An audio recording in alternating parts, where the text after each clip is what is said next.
Selamat petang dan salam sejahtera yang dihormati pensyarah serta rekan sekalian. Terima kasih karena bersama dalam forum akademik pada hari ini yang bertemakan falsafah pendidikan negara, senario dan juga cabaran pengajaran dan pembelajaran bahasa Melayu masa kini. Jadi dalam forum ini kami akan membincangkan 3 aspek utama, yaitu peranan falsafah pendidikan negara sebagai asas pendidikan, situasi semasa pengajaran bahasa Melayu, serta cabaran yang dihadapi oleh guru dan juga pelajar masa kini. Saya moderator Freddy Van George, dan bersama saya pada hari ini 3 orang panel yang akan berfungsi pandangan mereka. Panel pertama, Sheryl Anjis Jasri yang akan menyampaikan konsep falsafah pendidikan negara dan kaitannya dengan pengajaran bahasa Melayu. Dan yang panel kedua, Aaron Andrew yang akan membincangkan senario pengajaran bahasa Melayu masa kini. Dan panel yang ketiga yaitu Muhammad Syadezul Irfan pula yang akan menerangkan cabaran serta cadangan penyelesaian dalam proses pengajaran dan pembelajaran bahasa Melayu. Jadi tanpa melengahkan masa lagi, saya menjemput panel pertama kita, Sheryl Anjis untuk menguraikan konsep falsafah pendidikan negara dan kaitannya dengan pengajaran bahasa Melayu. Baiklah, terima kasih moderator. Salam sejahtera dan selamat pagi kepada kita semua. Pada hari ini saya sebagai panel 1, saya akan menguraikan hubungan antara bahasa Melayu dengan falsafah pendidikan kebangsaan ataupun FPK, khususnya bagaimana bahasa Melayu berperanan dalam membentuk insan seimbang dalam menjadi alat perpaduan dan jati diri. Yang pertama sekali, bahasa Melayu sebagai medium pembentukan insan seimbang. Jadi selaras dengan prinsip falsafah pendidikan yaitu FPK, pendidikan tidak hanya menekankan pencapaian akademik semata-mata, tetapi pembangunan menyeluruh dari segi jismani, intelek, emosi dan rohani. Jadi dalam konteks ini, pengajaran bahasa Melayu menjadi platform yang sangat penting untuk mengembangkan pemikiran murid. Contohnya, melalui aktiviti komunikasi seperti perbincangan ataupun forum yang kita lakukan sekarang, pembintangan, penulisan dan juga lakonan, murid dapat belajar untuk menyusun idea secara kritis dan juga kreatif. Dan pelajar bukan saja dapat menguasai bahasa, tetapi mereka juga dapat menguasai ataupun meningkatkan keyakinan diri mereka dan menguasai kemahiran berfikiran aras tinggi. Yang kedua pula ialah bahasa Melayu sebagai alat perpaduan dan jati diri, di mana dalam masyarakat mazmum dalam Malaysia, bahasa kebangsaan memainkan peranan penting sebagai medium penyatuan, di mana apabila murid daripada berbagai latar belakang menggunakan bahasa Melayu sebagai bahasa komunikasi bersama, akan wujud rasa kebersamaan dan saling memahami antara satu sama lain.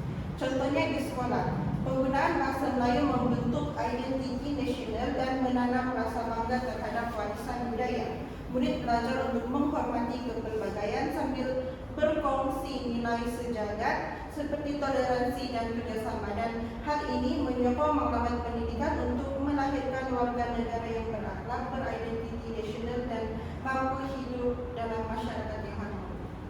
Itu saja dari saya. Terima kasih panel pertama atas penerangan yang sangat jelas.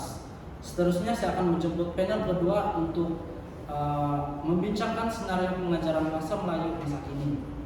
Silakan. Oke, terima kasih. Salam sejahtera pada moderator dan juga para panelis semua yang ada di sini. Jadi saya sebagai panel kedua, saya akan membincangkan ada 2 skenario utama di dalam pengajaran dan pembelajaran bahasa Melayu masa kini. Jadi pertama sekali adalah transformasi digital dalam pendidikan bahasa Melayu. Oke, jadi pada masa sekarang ini guru bukan saja lagi bergantung sepenuhnya kepada buku teks dan juga papan putih, tapi banyak guru sekarang ini menggunakan Google Classroom, video menarik ataupun video interaktif, selain digital dan juga penggunaan AI saat ini yang membantu untuk menyampaikan isi pembelajaran kita. Jadi pelajar pula lebih selesa belajar melalui bahan digital, karena mereka sudah biasa dengan teknologi. Dan situasi ini menunjukkan bahwa pengajaran bahasa Melayu telah merubah berubah mengikut perkembangan semasa dan menjadi lebih interaktif serta fleksibel. Jadi mengambil contoh pada tahun 2020 di mana dunia dilanda pandemi COVID-19 dan pada ketika itu pembelajaran secara digital ini diperkuat kuasakan karena kita pada ketika itu kita diminta oleh kerajaan untuk berada di rumah untuk mengelakkan daripada berjangkitnya penyakit COVID-19 pada ketika itu, dan para guru juga telah melaksanakan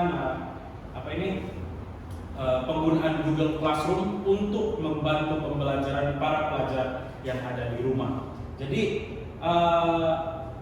seterusnya adalah kepelbagaian tahap penguasaan bahasa dalam satu kelas. Jadi dalam satu bilik darjah ini tahap penguasaan pelajar tidak sama. Jadi mengambil contoh, apabila seorang guru meminta pelajar untuk menulis karangan, ada pelajar yang mampu menghasilkan karangan yang ayatnya lebih gramatis dan menggunakan kosakata yang luas. Namun ada juga pelajar yang masih membina ayat yang tidak lengkap ataupun mencampurkan struktur bahasa lain dalam penulisan mereka. Dan perbedaan ini biasanya dipengaruhi oleh latar belakang mereka sendiri. Mungkin dipengaruhi oleh bahasa ibunda mereka dan juga persekitaran penggunaan bahasa di rumah. Oleh itu, sebagai guru perlu menyesuaikan keadaan pengajaran supaya semua pelajar dapat meningkatkan tahap penguasaan bahasa Melayu secara berperingkat. Dan itu sahaja dari saya kembalikan kepada moderator. Terima kasih Arlendro untuk penjelasan yang sangat menyeluruh tentang topik yang diberikan. Dan yang terakhir saya akan menjemput Muhammad Syadezul Irfan untuk berfungsi tentang cabaran serta cadangan penyelesaian dalam proses pengajaran dan pembelajaran bahasa Melayu. Silakan. Baiklah, terima kasih Tuan Moderator kita pada hari ini. Pertama sekali, pengajaran dan pembelajaran bahasa Melayu pada masa kini terdepan dengan berbagai cabaran yang semakin kompleks. Antaranya ialah pengaruh bahasa asing serta penggunaan bahasa rojak dalam komunikasi harian, khususnya melalui media sosial seperti TikTok dan Instagram. Penggunaan bahasa yang tidak dramatis ini juga dan bercampur aduk menyebabkan belajar semakin kurang peka terhadap kepentingan penggunaan kata bahasa yang betul dalam situasi yang formal.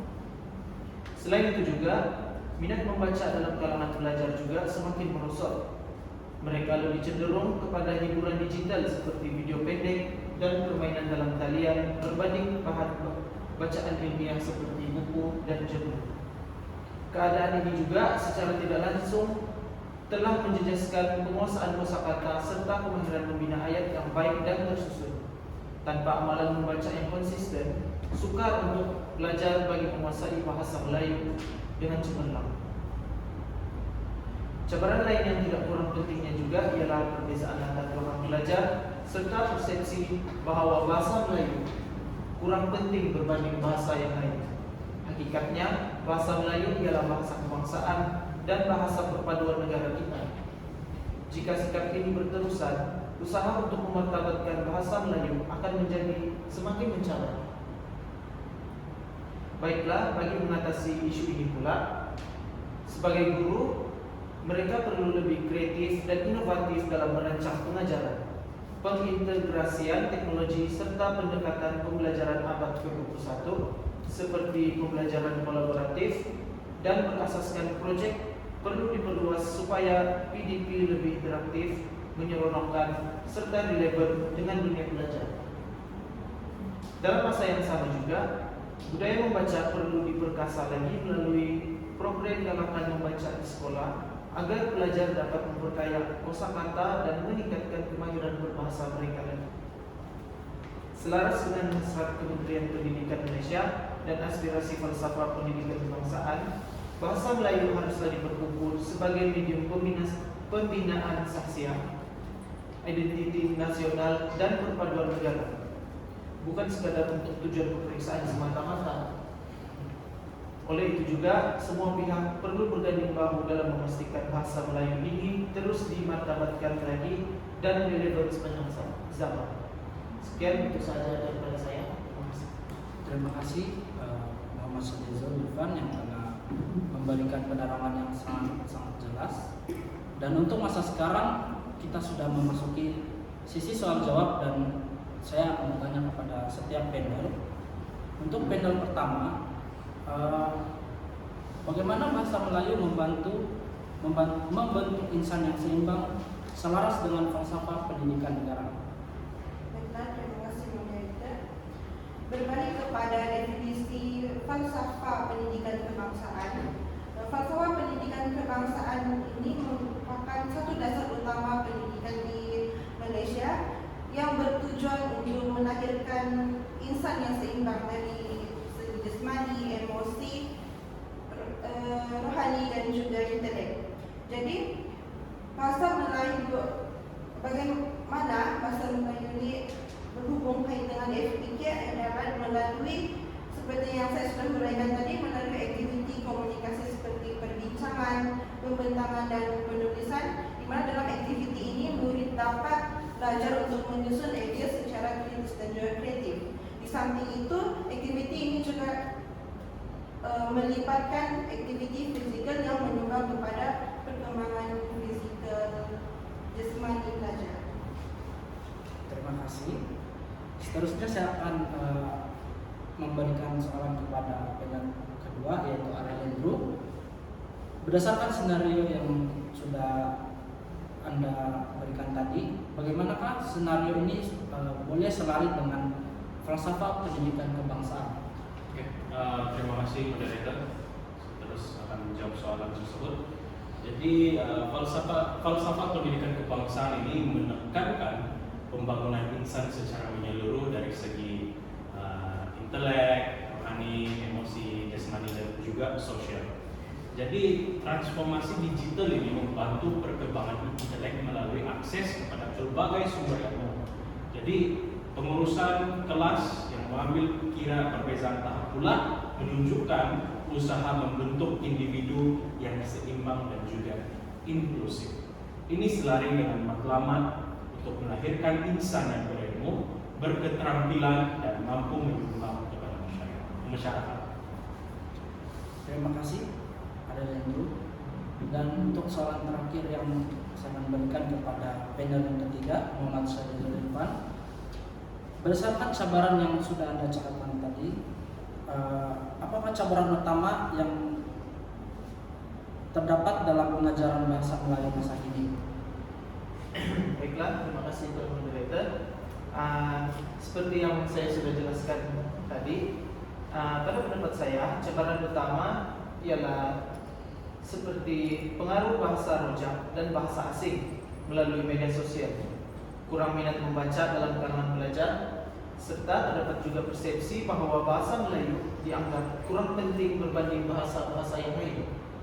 Maka cabaran ini menuntut guru menggunakan pendekatan kreatif lagi dan teknologi agar PDP lebih menarik dan lebih relevan. Itu saja. Terima kasih atas jawaban. Jadi masa sekarang saya akan membuka satu soalan kepada hadirin untuk bertanya kepada para panel.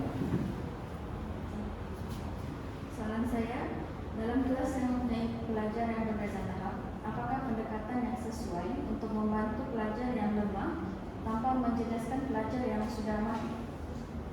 Terima kasih atas soalan yang diberikan sebentar tadi. Jadi kita sebagai guru di masa hadapan ini, guru boleh melaksanakan pengajaran yang berbeza tahap ataupun seperti subjek yang kita belajar sebelum-sebelum ini yang dikenali sebagai differentiated instruction. Kita mengambil contoh, pelajar yang lemah diberi latihan asas seperti membina ayat yang mudah, manakala pelajar yang mahir pula diberi tugasan lanjutan seperti menulis perenggan lengkap ataupun membuat analisis teks. Tetapi guru juga boleh menggabungkan pelajar dalam kumpulan campuran supaya pelajar mahir boleh membantu rekan yang lemah ini. Jadi kaidah ini membolehkan semua pelajar terus berkembang dan mengikut tahap mereka masing-masing. Ya. Terima kasih. Jadi untuk masa sekarang kita akan menutup sisi soal jawab dan saya akan membuat kesimpulan.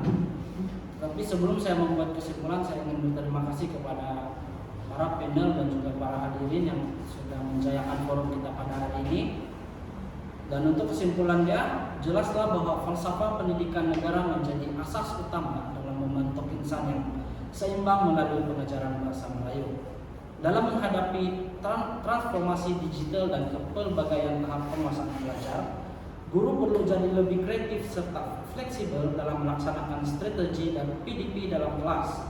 Dan walaupun terdapat cabaran seperti pengaruh bahasa rojak dan juga kurang minat membaca dan persepsi terhadap kepentingan bahasa Melayu, usaha berterusan melalui pendekatan inovatif dan juga sokongan semua pihak mampu memperkukuhkan kedudukan bahasa Melayu sebagai bahasa ilmu, bahasa perpaduan, dan lambang identiti nasional.